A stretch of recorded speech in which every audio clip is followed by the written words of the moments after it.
This is the Lone Crater YouTube. We hope this video helps. You start by opening Webull desktop and switching to your paper trading account. This keeps real cash separate and preserves real-world risk. Once signed in, fund the paper wallet with a virtual balance that reflects your strategy. Choose an amount like $10,000 to simulate real position sizing. Next, add your target tickers to a focused watch list so you can act quickly. The watch list feeds price alerts and order tickets. These first steps let you practice execution without financial consequence. You now build and submit orders. Open an order ticket, choose market or limit, enter quantity and pick time in force. Limit orders control entry price, market orders ensure fill.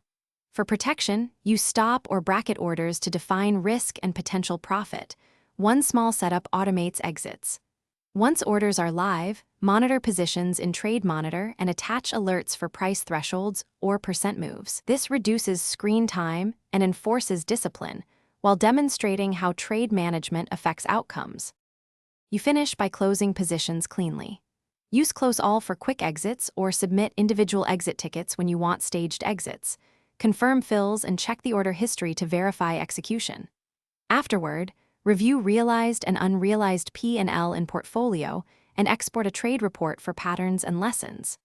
If something goes wrong, first restart the desktop app and ensure you're still in paper trading mode, then clear cache or relogin. If persistent, contact Webull support with screenshots and timestamps. Thanks for watching. Consider subscribing if we helped you.